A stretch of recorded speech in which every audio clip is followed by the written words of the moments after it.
Assalamualaikum warahmatullahi wabarakatuh.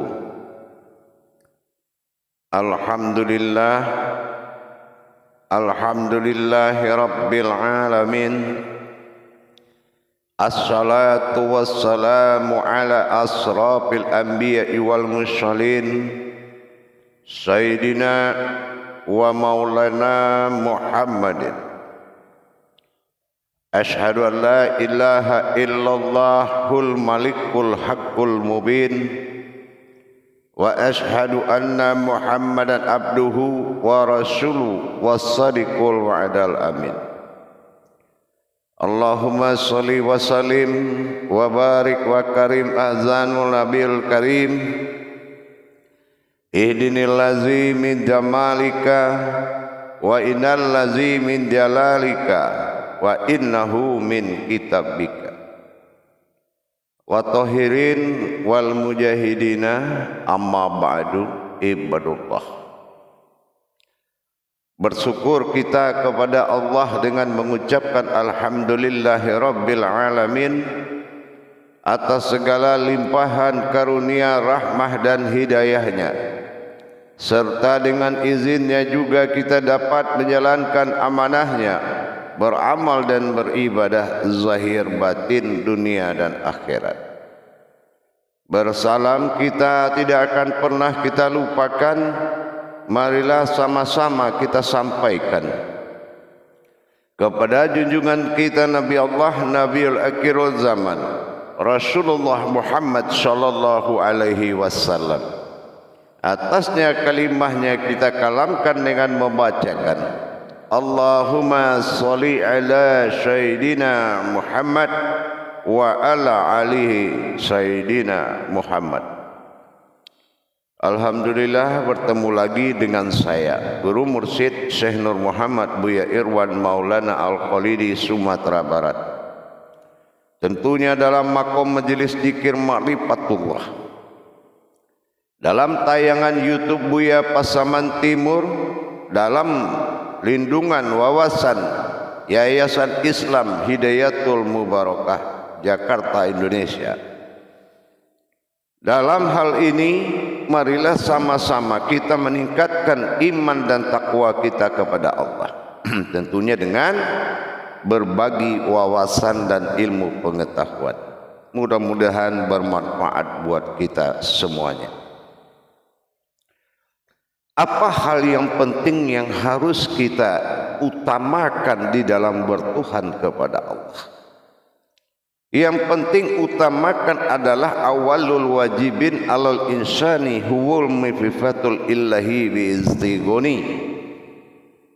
Qudsi Allah menerangkan, pertama-tama yang wajib bagi umat adalah mengenal Tuhannya dengan seyakin-yakinnya. Mengenal dengan yakin ini beda dengan mengenal dengan iman, mengenal dengan wawasan atau jabariyah. Mengenal dengan yakin ini mutlak. Apa yang dikatakan mutlak? Laksana kita sudah melihat sebuah tubuh. Yakin itu tuh lebih nyata dan lebih kodratnya lebih menyatu rasa dan perasaan. Nah, adakah kita bisa melaksanakan hakikat bertuhan dengan jalan yakin mutlak demikian? Kalau untuk mencapai yakin mutlak kepada Allah, di sini saya akan mengajak jamaah untuk berwawasan hakikat tentang wajibul wujud. Apa yang dimaksud dengan wajibul wujud? Wajib adanya Allah bagi diri. Wajib adanya Allah bagi diri. Nah, ini juga menjadi suatu pedoman mutlak, di mana dasarnya kita bisa mendapatkan keyakinan bertuhan dengan adanya Tuhan. Kalau bertuhan laksana sempat menyembah, kita bisa saja mengagung-agungkan, membesar-besarkan, tapi ada atau tiada, ini menjadi pokok tinjauan yang paling utama. adanya Allah tentu harus ada pembuktian kajiannya. Dan apakah adanya ada dan tiada, Allah tidak diciptakan oleh sesuatu pun. Itu dalam amaliyah pun juga mengakui Allah bukanlah wujud yang diciptakan, dan juga bukan Allah yang tercipta. Karena pemahaman kita dalam pengakuan mati atau dangkal memang tidak membuat kita berderajat kepada Allah. Tapi kalau pengakuan kita sudah mencari kepada jabariyahnya, mencari ketadaburan diri kita, tidak mudah kita mengatakan ada dan tiada tadi. Untuk mencapai wajibul wujud tentunya kita harus mengkaji ada dalam makom tiada, dalam ada dan tiada. Pencarian ini ada dua, yang satu kodratnya ilmu, yang satu pencarian dalam kodratnya iman. Apa yang dikatakan pencarian ada? Asal diri adalah Tuhan ilah ba'dal tunggal wahid awal jadi. Ini adalah ilmu. Nah, kalau di dalam iman wajibul wujud tadi adalah bersifat ada di dalam ketiadaan. Ini sudah iman. Imannya hakikat. Tapi kalau ilmu, imannya adalah Allah, imanullah. Bagaimana kita mendapatkan keimanan kepada Allah dengan ilmu, dengan kaji ada, wujud. Kalau ada wujud dengan tiada itu beda. Tiada ini sudah dituntut keimanan kita, mengatakan yang tiada itu adalah ada. Tapi bisa enggak iman kita memahami tanpa kita kaji lebih dalam lagi? Atau dasar-dasar mutlak yang harus membuat iman kita tunduk dan patuh, taat. Nah, kita kaji ada dan tiada. Nah, kalau dia bersifat tiada, nah ini ingat, kalau bersifat awalnya manakah yang dulu ada atau tiada? Kita mengatakan ada ini kan setelah kita melihat wujud tiada. Apakah yang tiada yang dimaksud oleh Allah itu kosong sama sekali, tidak ada apa-apa? Bukan. Kita lihat dari sisi tiada dulu. Tiada ini adalah la. Ini tiada. Artinya tiada atau tidak ada. Nah, Allah katakan di Qudsi, tidakkah manusia itu meyakini, percaya kalau aku sudah jadikan mereka sebelum aku menjadikan sesuatu pun. Nah, berarti kita harus meninjau itu sudah ada. Ini karena dia bukan Tuhan, maka dikatakanlah tiada. Nah, lanya berjudul tiada karena wujud yang dijadikan ini bukanlah wujud Tuhan. Maka disinilah la itu ilah, ada tapi tiada. Nah, tiada ini adalah la, ya, la. Nah, gitu. Jadi ini adalah sebuah wujud yang sudah ada tetapi tiada di dalam suatu kodrat. Bukan tiada sama sekali. Nah, ini namanya la. La ini sudah kita kaji, lam alif. Lam ini lam itu ha. Sementara alif domah a. Nah, kalau domah a karena alif ini sir, maka jatuh domah u atau disebut hu. Maka u jadi ha tambah u menjadi hu, aku. Itulah la. Terjadilah aku. Nah, kenapa di sini dikatakan tiada? Nah, ternyata aku ada di situ.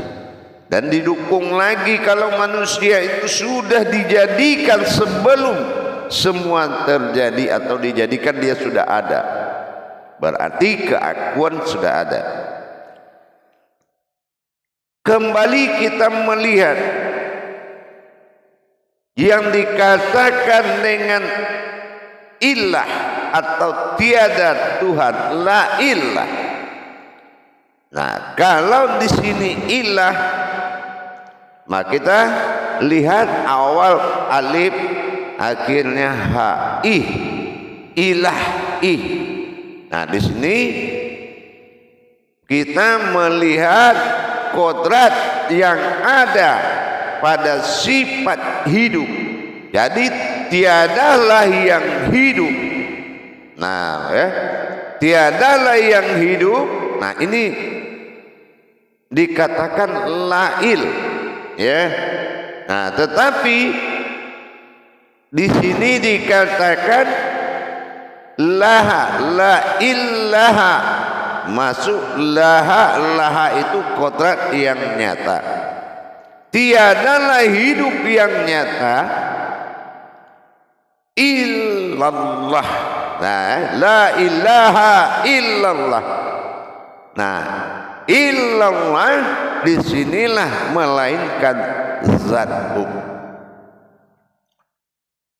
Jadi setelah kita larikan kepada iman, bahwasan yang ada wujud yang hidup tadi, ya, tiadalah yang hidup yang nyata melainkan zatku semata. Nah, inilah ada zat yang wujud di dalamnya, ada hayat. Nah, ya, hayat inilah yang dikatakan ada hayat di dalam tiada zat. Nah, ini yang jatuh kepada tingkat keimanan. Tapi di tingkat ilmu tadi tidak ada yang hidup, gitu ya. Nah, tidak ada yang hidup, tapi di situ ada aku yang hidup. Ya, aku yang hidup. Ingat itu, la ilaha ih, ya kan? Nah, aku sesungguhnya tiada yang hidup dan nyata melainkan zatku semata. Inilah perbuatan antara ih dengan ah. La ilaha illallah. La ilaha illallah. Ingat. Jadi dalam kodrat kajian tersebut ada dan tiada. Nah, kita selesaikan mana yang ada, mana yang tiada, dan mana yang dikatakan ada di dalam ketiadaan. Ada. Nah, ini adalah sifatnya hu atau aku.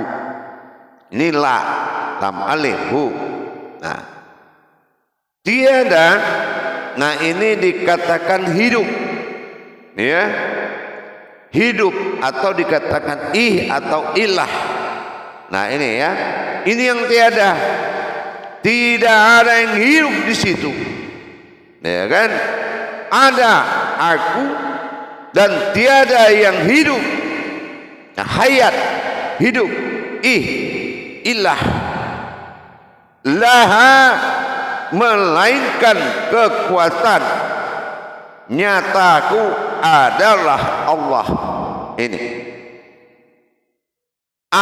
Allah adalah alif awal, ha belakangan. Alif awal, ha.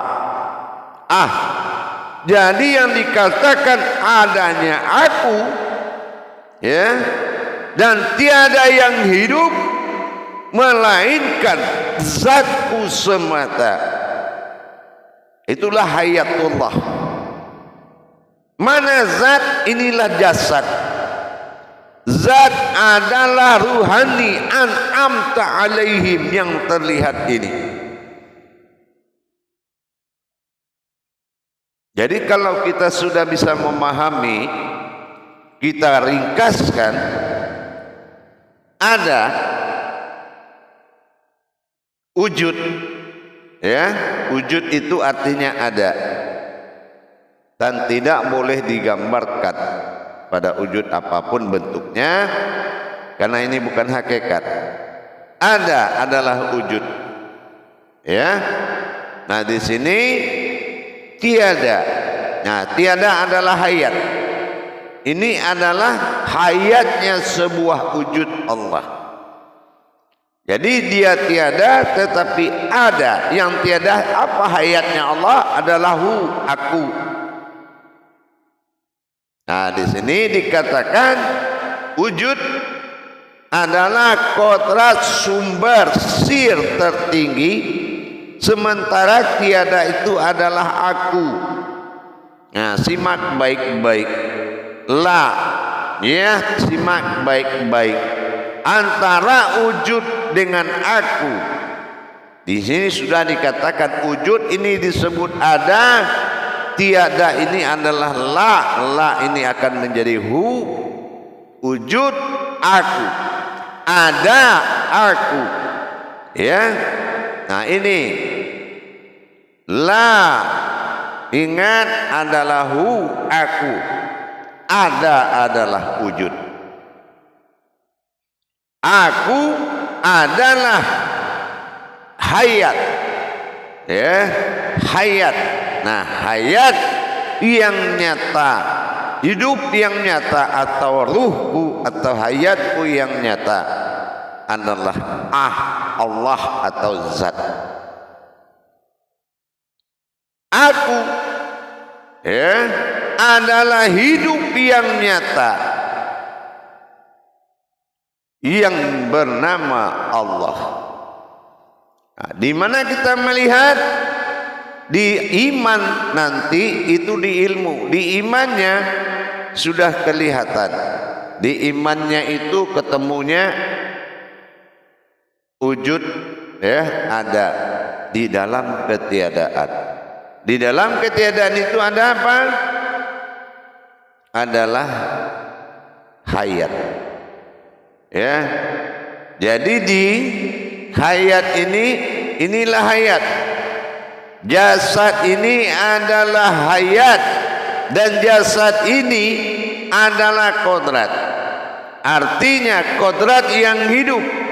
Nah ini yang dikatakan kodrat hayat.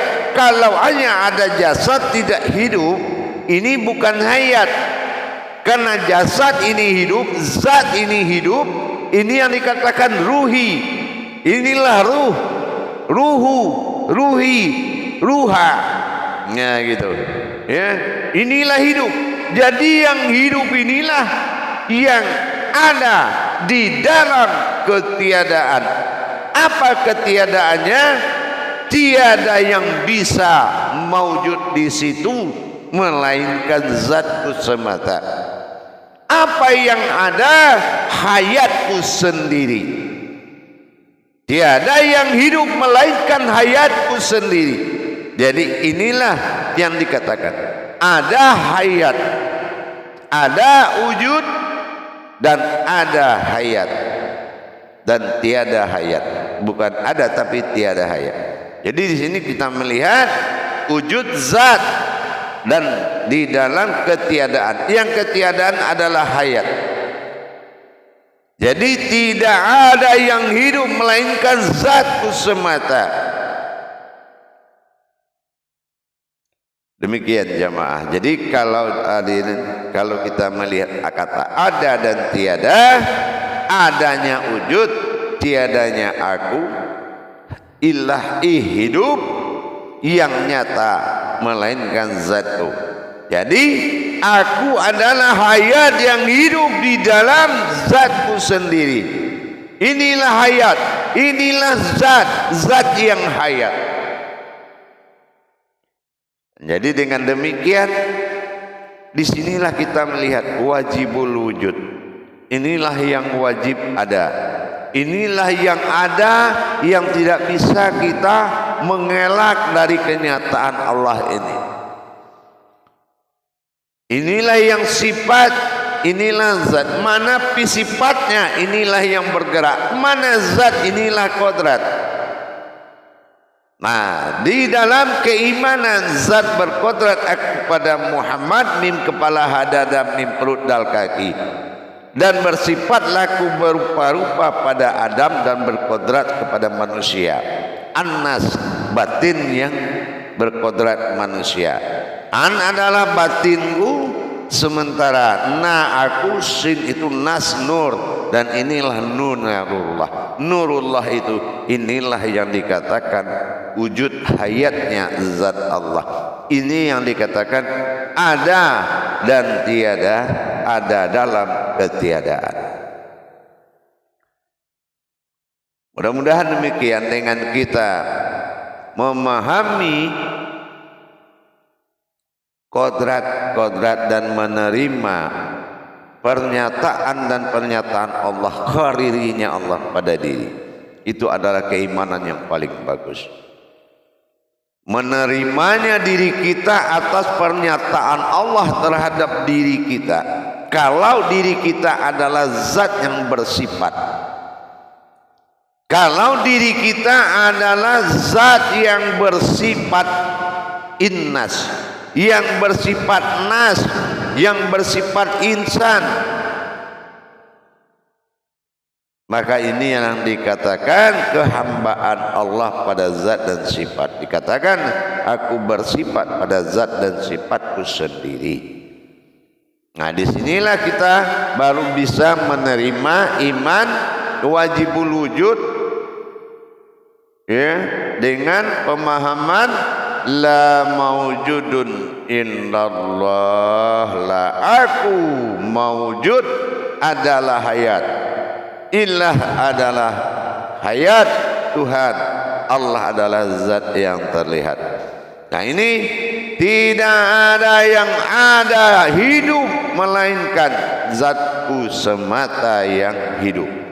Nah, dengan demikian kata kodrat tadi ada dan tiada dalam prasangka ilmu, dan dibawa ke dalam prasangka iman jatuhnya ke hakikat, dibawa kepada iman jatuhnya hakikat. Nah, kalau dia jatuh ke hakikat, ada di dalam ketiadaan.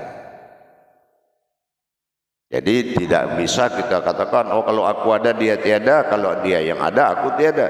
Nah, bukan masalah penempatan hakikatnya seperti itu, tapi harus jelas dan transparan cara menjalankan tajalinya. Jadi kalau kita belum melihat bentuk perjalanan, tidak bisa kita berhakikat seperti itu. Oh kalau Allah ada aku tiada, kalau tiada aku ada, itu enggak boleh. Enggak mungkin bisa, itu pengakuan sesaat. Tetapi kalau perjalanannya sudah dinyatakan seperti itu, adakah bantahan di dirimu, adakah pemilikan di dirimu, dan adakah kamu menerima? Nah, ini kembali kepada iman. Makanya ada tauhid, karena iman itu adalah tauhid. Dengan adanya peningkatan iman tauhid, maka terjadilah peningkatan derajat diri, dan ini akan membawa martabat ibadah kepada Allah. InsyaAllah hadirin dan jamaah sekalian dimanapun berada, dengan berakhirnya dalam pemahaman wujud dan maujud tadi, ada dan tiada tadi, maka kita sudah bisa mengatakan la ilaha illallah. Maka nyatalah kaji tadi, dialah segalanya. Barakallahu ya karim, ya rahman ya rahim. Akhirul kalam, wabillahi taufiq wal hidayah. Wassalamualaikum warahmatullahi wabarakatuh.